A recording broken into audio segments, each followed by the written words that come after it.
Una cuenta atrás susurrada en el ascensor. Cámaras que solo funcionan cuando estás en silencio. Agua que sube en la oscuridad como si tuviera pulmones. Si hoy se van las luces, recuerda, no digas tu nombre.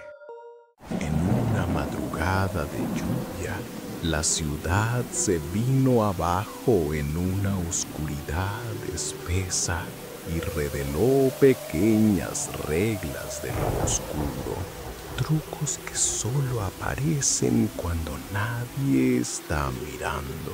Son 10 relatos de aquella noche, alternando aprieto y respiro, para que aprendas a sobrevivir al vacío que es la oscuridad. Cuando se cortó la luz, Camila quedó atrapada entre el sexto y el séptimo piso. La bombilla de emergencia temblaba como un corazón cansado, dibujando sombras de pasamanos en la pared. Por el altavoz mudo oyó a un niño contar hacia atrás. 10, 9, 8... Camila dijo su nombre para tranquilizarse y la cuenta se detuvo. El visor parpadeó, 0. La cabina dio un tirón, bajó medio tramo y volvió a trabarse. La cuenta regresó, ahora al pie del oído. 3, 2... Con la llave, ella rayó la palabra no en la puerta. En el 1, la bombilla murió. En la oscuridad total, unos dedos fríos tantearon la piel junto a su mejilla. Y desde abajo, un soplo con olor a polvo de pozo susurró el nombre que acababa de entregar. Cuando volvió la luz, el visor marcaba -1. No existe subsuelo en ese edificio. El síndico juró que el pozo termina en el contrapeso, pero aquella madrugada la puerta de inspección amaneció mojada por dentro, como si respirara. Desde entonces, Camila usa escaleras y nunca más dice su propio nombre en voz alta en lugares cerrados. En la planta baja, Seguamaro encendió el generador de las cámaras y dejó que la tele nevada mostrara el vestíbulo vacío y el pasillo detrás de él. En el vidrio de la puerta, sin embargo, su reflejo alojaba una silueta parada a 2 pasos de su espalda. Amaro se giró. Nadie. En el reflejo, la figura inclinó la cabeza, como quien escucha murmullos saliendo de las paredes. Subió el volumen del radiecito, dejando que el ruido blanco llenara el vestíbulo y cubriera las rendijas. La silueta en el vidrio se volvió granulada y por un instante tuvo 2 cabezas, como imagen fuera de sintonía. Sonó el teléfono. Línea muda. Respiraciones al compás de los clics del generador. Cuando falló la radio, la figura apoyó la frente en el vidrio. Quedó allí una mancha oleosa, redonda. Amaro no apagó la radio hasta el amanecer. Por la mañana, vio en la grabación que la silueta solo surgía cuando el sonido cesaba, y cada pausa dejaba huellas de nada que iban desde el felpudo hasta el punto donde él habría dicho el nombre. Puso cinta aislante en el interfono y escribió no atender. Desde entonces, trabaja con 2 radios. Igor volvía en mototaxi por la vecinal cuando el apagón borró hasta el horizonte. Sin postes, el celular se volvió un faro caprichoso. Las plaquitas reflectantes se habían dado vuelta, flechas señalando de regreso a la ciudad, como si algo no quisiera que él entrara. Aceleró. En el video que grabó, se oyen mugidos largos, pero allí no había ganado, solo bañados. El barro chupaba las ruedas. Cada vez que levantaba el pie, la huella que dejaba era arrastrada unos centímetros hacia atrás, como sostenida por alguien enterrado. Un bufido de aire helado apagó la linterna. En la oscuridad, pateó el pedal y sintió una mano barrosa en el tobillo, dedos abriéndose y cerrándose, saboreando el hueso. Saltó la chispa, volvió la luz. Marcas de dedos rodeaban su espinilla y las flechas retomaron el sentido. En casa, encontró barro seco en el pasillo e hilos de agua escurriendo de la estantería, aunque ninguna puerta se hubiera abierto. Al día siguiente, alguien golpeó la ventana a las 3 de la madrugada y dejó solo un sonido. 2 pasos, lodo respirando y una cuenta que no se atrevió a empezar. En el hospital, la enfermera Jessica ventilaba manualmente la cama 7. El generador daba saltos, luces de emergencia al ritmo de un metrónomo torcido. Bajo el tubo, los labios agrietados del paciente formaban palabras sin sonido. Bórrame. En la muñeca, un adhesivo con el dibujo de una vela tachada.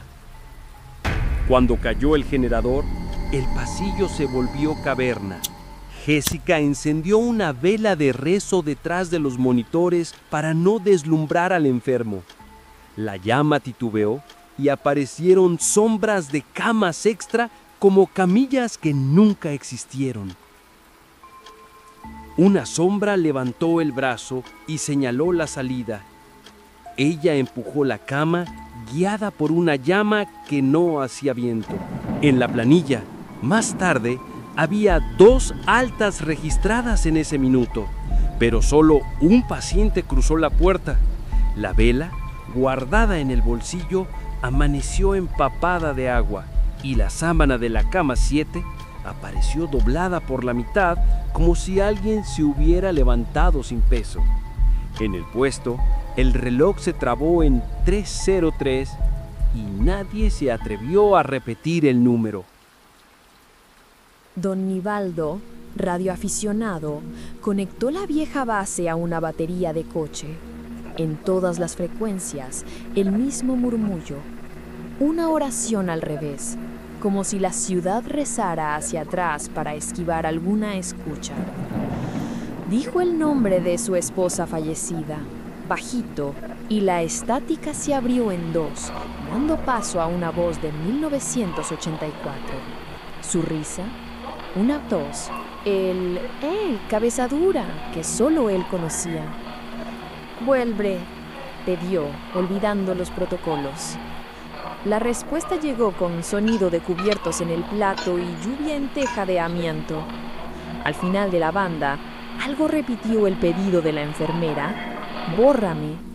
Nivaldo apagó, pero la memoria quedó. Al amanecer, encontró una servilleta antigua de la lonchería, mismo logotipo, olor a grasa fría. Cerca del papel, un anillo mojado, como vaso recién alzado por manos que ya no existen.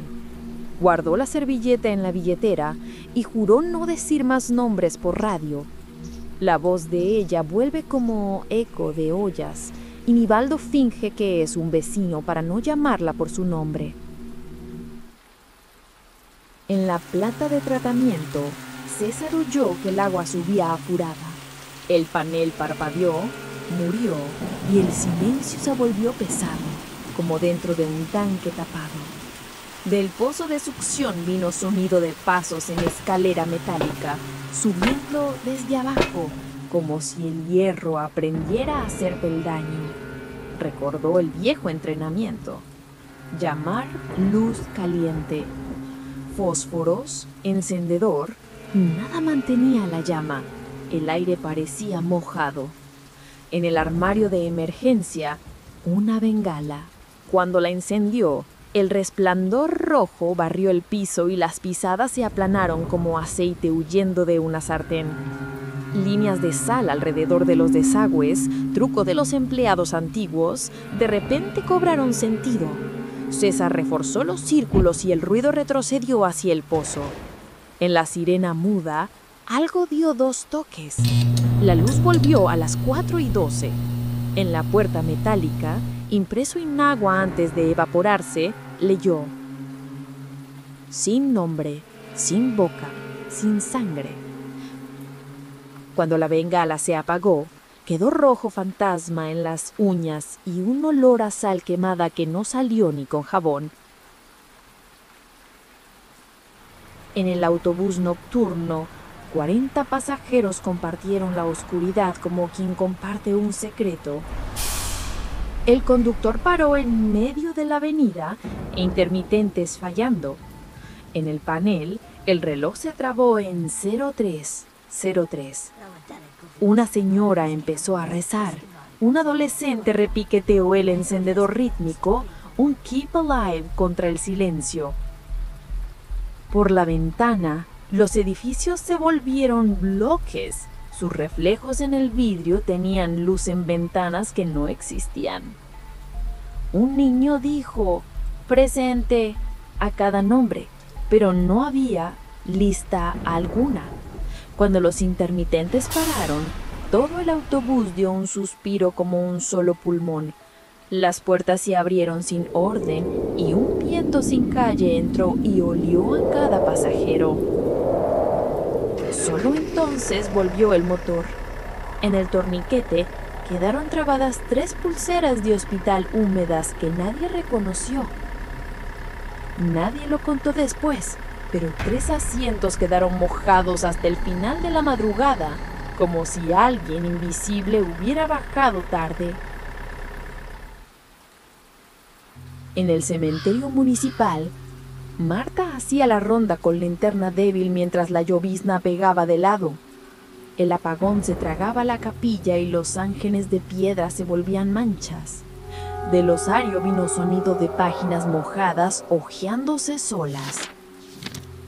Marta llama por radio, pero el chisporroteo devolvió su propia voz, más vieja, ordenando: «Quédate en el camino alto». Entre las tumbas, pequeñas velas apagadas formaban una flecha de sal señalando la salida. Alguien antes que ella ya había trazado un mapa contra el agua. Un crujido resonó dentro del mausoleo de la familia Vidal. La puerta de hierro respiró. Cuando apuntó la linterna, vio un rastro goteado en el suelo que escribía nombres y tachaba cada uno con brisa. Ella no dijo el suyo. Siguió por el camino alto y al cerrar el portón oyó que el río subterráneo de la ciudad cambiaba de curso. Por la mañana, el jardinero halló, bajo la garita, un ramo recién cortado aún sangrando savia. Con cada relámpago, los nombres en las lápidas cambiaban de orden y volvían, como si alguien revisara la lista de quién podía salir. En la plaza central, las palomas dormían como piedras cuando el grupo de patines decidió cruzar la tarima a oscuras, guiado por linternas de cabeza. Las ruedas arañaron el piso y levantaron chispas. Frente al kiosco, oyeron música que no sonaba. Un vals lento. El carrusel viejo, parado, crujió como si ensayara, y el reloj no dio la hora. En medio de la rueda, Leticia notó que su sombra quedaba sentada en el banco mientras ella pasaba, retrasada 2 segundos. Gritó para subir el volumen del móvil y la sombra corrió para alcanzar al cuerpo. Un perro aulló sin abrir la boca. Cuando la música terminó, el carrusel dio media vuelta solo y derramó al suelo aros de latón fríos como agua. Los patinadores se fueron en fila, sin mirar atrás, y juraron no decir nombres en la plaza. Un poste quemado chasqueó sin fuego, escupiendo olor a algodón de azúcar antiguo. Leticia se anotó en la muñeca: no correr cuando suene la música. En el edificio antiguo de la Secretaría, archivos en papel dormían Hacienda hacía décadas. El apagón trajo de vuelta olores de barniz y moho. Dora, becaria, quedó a cargo de vigilar la planta con una linterna terca. Entre estanterías altas, oyó pasos en el pasillo paralelo, pasos que repetían los suyos con retraso. Abrió un cajón y por un instante el archivo respiró, hojas inflándose y asentando como pulmones de papel. En la ventana, El vidrio reflejó su mesa y una segunda mesa cubierta de velas. Sonó el teléfono sin energía. «Di tu nombre», pidió una voz. Dora quedó muda y silbó bajo, creando su propio ruido. La voz suspiró y se fue, arrastrando clips por el suelo. Cuando volvió la luz, encontraron en el ascensor pilas de documentos mojados firmados por personas que murieron antes de que ella naciera. La tinta secó. Hoy Dora lleva en el bolsillo un silbato de entrenamiento para cuando los pasillos se vuelvan demasiado largos. En el tablón de anuncios alguien escribió a lápiz: «Si preguntan, di que aquí nadie trabaja después de las 3».